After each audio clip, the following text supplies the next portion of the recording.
அரசியல் களத்தில் விஜய், அச்சத்தில் திமுக, அதிமுக.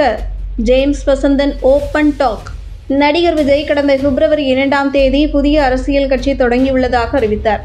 தமிழக வெற்றிக் கழகம் என்ற பெயரில் விஜய் தொடங்கிய இந்த கட்சியின் நிர்வாகிகளாக விஜய் மக்கள் இயக்கத்தில் செயல்பட்டு வந்தவர்களே நியமிக்கப்பட்டனர். மேலும் தற்போது ஒப்புக்கொண்டுள்ள படங்களில் மட்டும் நடித்து முடித்துவிட்டு அதன் பின்னர் முழுநேர அரசியலில் ஈடுபட போவதாக அறிவித்தார். அதாவது 2026ஆம் ஆண்டு சட்டமன்ற பொதுத் தேர்தலில் தமிழக வெற்றிக் கழகம் போட்டியிடும் என அறிவித்தார். இதனிடையே நடைபெற்ற மக்களவை பொதுத் தேர்தலில் யாருக்கும் ஆதரவு இல்லை எனவும் கூறியிருந்தார். நேற்று தனது 50வது பிறந்த நாளை கொண்டாடிய விஜய் கள்ளக்குறிச்சி சம்பவம் தொடர்பாக தனது பிறந்த நாள் கொண்டாட்டங்களில் கட்சியினர் யாரும் ஈடுபட வேண்டாம் எனவும் கள்ளக்குறிச்சியில் பாதிக்கப்பட்ட மக்களுக்கு முடிந்த உதவிகளை செய்யவும் உத்தரவிட்டிருந்தார். இதற்கு முன்னதாக ஆளும் திமுக அரசை கண்டித்து தனது கண்டன அறிக்கையை வெளியிட்ட விஜய் பாதிக்கப்பட்ட மக்களை சந்திக்க கள்ளக்குறிச்சிக்கே நேரடியாக சென்றார். இது மட்டும் இல்லாமல் பாதிக்கப்பட்ட மக்களை சந்தித்து ஆறுதல் கூறிய விஜய் மருத்துவர்களிடம் ஆலோசனை நடத்தி பாதிக்கப்பட்டவர்களின் நிலை குறித்தும் தெரிந்து கொண்டார். தமிழ்நாட்டை உலுக்கிய இந்த சம்பவம் தொடர்பாக இப்போதும் அரசியல் களம் பரபரப்பாகவே உள்ளது.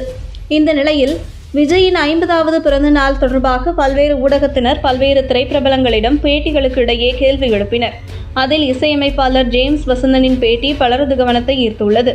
அவர் நடிகர் விஜய் அரசியலுக்கு வந்தது வியப்பளிப்பதாகவும் சினிமாவிலிருந்து அவர் விலகுவது சினிமாவுக்கு மிகப்பெரிய இழப்பு என்றும் கூறியுள்ளார். மேலும் அரசியல் களத்திற்கு வந்துள்ள விஜய் விமர்சனங்களையும் சொல்லடிகளையும் தாங்கும் மனதை வளர்த்துக் கொள்ள வேண்டும். விஜய் அரசியலில் தமிழினத்திற்கு தேவைப்படுகின்ற மாற்றங்களை செய்ய வேண்டும். ஆட்சிக்கு வருவதற்கு அவர்தான் சரியான பாதையை அமைத்துக் கொள்ள வேண்டும். விஜய் ஒருபோதும் தனது எளிமையான இயல்பை மாற்றிக்கொள்ளவே கூடாது. மேலும் விஜய் தவறான ஆலோசகர்களை தன்னை சுற்றி வைத்துக் கொள்ளக்கூடாது. ஒரு நடிகராக விஜயை எனக்கு தெரியும், ஆனால் அரசியல்வாதியாக அவர் யார் என்று எனக்கு தெரியாது. தெரிந்த பின்னர் அவருக்கு வாக்கு செலுத்துவேனா இல்லையா என்பதை முடிவு செய்வேன். யாரோ ஒருவர் ஒரு கட்சியிலிருந்து விலகி மற்றொரு புதிய கட்சி தொடங்குவதைப் போல் விஜய் கட்சி தொடங்கவில்லை.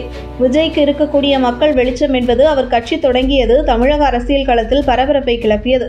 ஒரு துறையில் இருக்கக்கூடிய ஒரு நபர் வேறொரு துறைக்கு வருவது என்பது சாதாரண விஷயம் அல்ல.